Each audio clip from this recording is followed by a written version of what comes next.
Good morning. Hello, beautiful.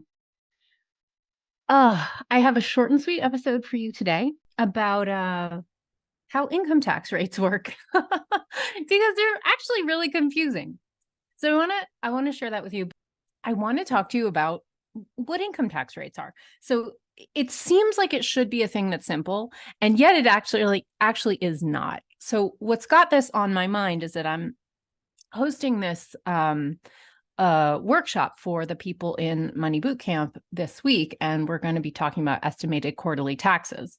And one of the hard things, something that I always struggle to teach effectively, is how to make an estimate of what your income tax rate is. And the reason that this is so hard, it always makes me feel really self-conscious because people think it should be a really simple thing to say, right? They think it's just one number.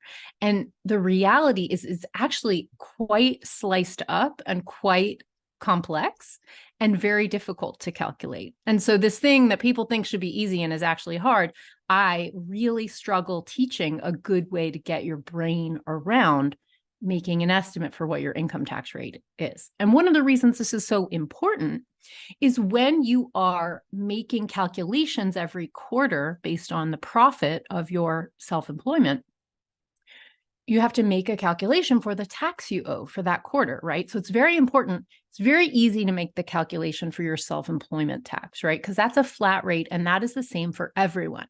15.3% of your profit needs to go to pay for your Medicare and Social Security through self-employment tax every quarter, every year, et cetera, right?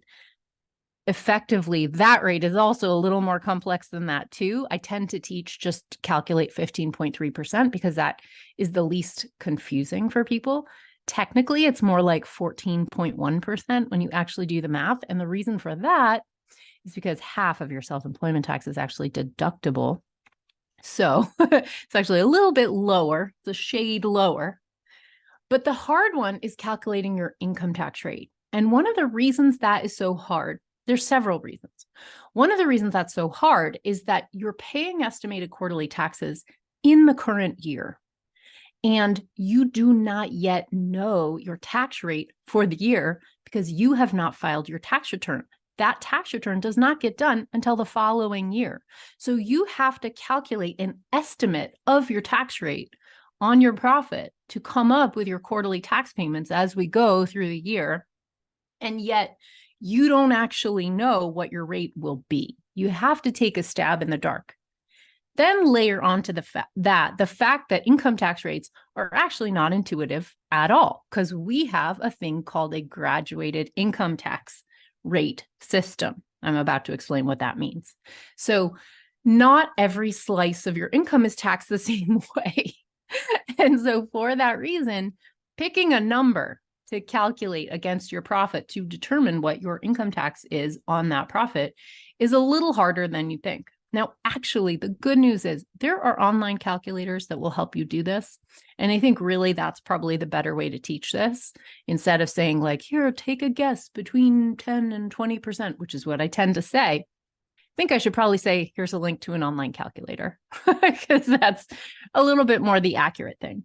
But I just did a little math before I hit record here to just show you the difference between making a mistake and misunderstanding marginal income tax rates and over applying that to all your income versus actual or effective tax rates. Because when you see the difference in the math and how much less tax you actually pay than the marginal rate, you're going to be a little bit shocked. Okay. So let's just do that math in this episode. All right. Okay. So what I want to kind of outline for you really is just what is the graduated income tax rate. Okay. So we have a progressive taxation rate system for wage income in this country. Okay. I'm saying wage income because we tax capital gains at a different rate. Now, that's a whole other story. That's a whole other podcast. I'd love to get into it because there's some equity issues in there. I actually think taxing wages at a higher rate than capital gains is essentially a tax on the young and a break for the old. And I don't think it's fair. It's also like it's regressive because wealthier people, including older people, are paying a much lower tax rate than people who work, right? So, okay, but we're setting that one aside for right now. That's for a later episode. If you definitely want to hear that, you have opinions, feel free to shoot me a DM on Instagram at Sunlight Tax. But in terms of just calculating rates on your wage income, right? On your salary, on your self-employment income, earned income. That's what we call it in the tax code. We have a progressive rate system so that people who earn wages are paying progressively higher rates as they earn more income, okay? However, people really get confused when they look at the marginal tax rates and they think that is their actual tax rate on all of the wage income that they earn. And that is false. So I'm going to illustrate to you why that's false and show you how the math is so radically different, it's going to blow your mind. Okay, so the graduated income tax system, think of it like a layer cake, okay? Now, for every single US worker, and I'm saying worker because we're talking about labor specifically here, okay? So every US worker gets an initial chunk of their income on the layer cake free, tax-free, okay? Up to, if you are single and you earn up to $11,000, your first $11,000 is taxed at a rate of zero, nothing, no tax, okay? And that's the same, and that goes up, that gets doubled basically if you're married, filing jointly, somewhere in the middle if you're head of household. Your next slice of income is taxed at the next rate, okay? So over $11,000, you pay a tax of 10% on all income over your first $11,000. Now, what's interesting is you might be a mega earner. Let's say you earn $600,000 a year. Your first $11,000 is still taxed at a rate of zero, right?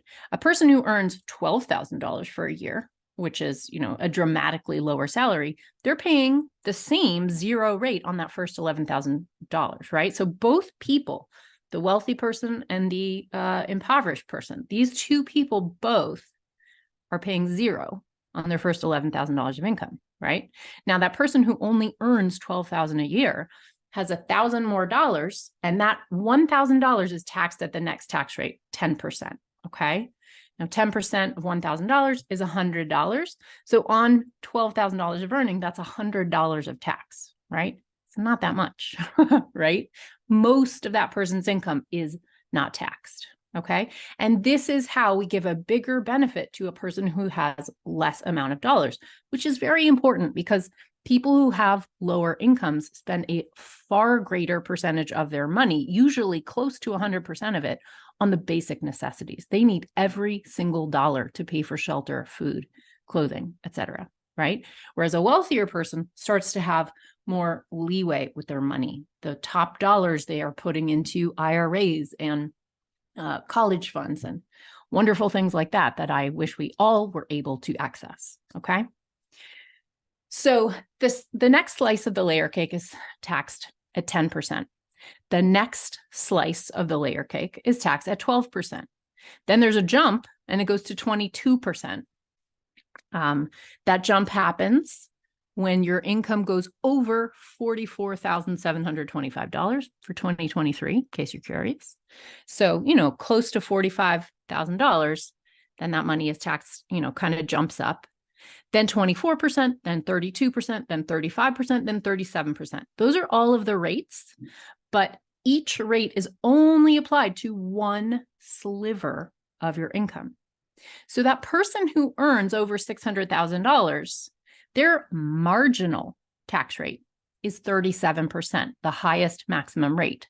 But only $12,000 of that $600,000 is actually taxed at that marginal rate. If you've ever taken an economics course, you will know that marginal means the end. It doesn't mean average. It doesn't mean the whole thing. So it's a false idea to think that a marginal tax rate is your effective tax rate. These are two different things. Marginal tax rate is the highest rate on your last dollar. Okay, so someone earning $600,000 is paying a marginal tax rate of 37%. but only 12% of their income is actually taxed at 37%, not 100% of their income, okay? That everything they earned under $578,000 was taxed at lower rates, okay, because of that graduated income level. So in other words, if you think about it, the person who earns $12,000 paying the exact same tax as the $600,000 earners paying on their first $12,000, right? They're identical tax amounts, okay? It's just that as you earn higher and higher dollar amounts, those later top dollars get taxed at higher and higher and higher rates, okay? So that is what I say, that is what it means to have a progressive tax rate system, a graduated income tax rates, okay? So something really important when you are trying to find, like, make quick back of the envelope calculations on your taxes, which is a real superpower, and believe me, will save you so much headache if you get really used to doing it. Something that's really important for you to know is you must not use your marginal tax rate, because that is the least accurate. That is going to way overshoot the amount of tax that you owe. Okay, so I did a little math for you just to illustrate this concept and show you how far off you would be if you were using marginal rates instead of using average rates. Now, what I advise you use for back of the envelope calculations is use average rates. Usually, if you do your taxes through like a tax software, tax prep software, or through, H&R Block or an accountant, usually you will receive a summary page. So your average tax rate is not an official tax number. You're not going to find it on your tax return, which is part of why it's so hard for me to teach about, because I can't say, go look at line 38 the way I can with your estimated tax failure to pay penalties. Those do happen to be on line 38. And yes, you can go look at them. If you're not currently paying quarterly taxes, but you're supposed to be, you'll find your penalty for that on line 38. But the average tax rate, your average tax rate, you're not going to find it, right? It's not on your tax return. But often an accountant or a tax software will calculate it for you so you can see it. Now, we all know if you went to school, you know how to do an average, so you can calculate it yourself. It's not rocket science. Your average tax rate is going to be, you take your taxable income, right? And that is on your tax return. You can find that.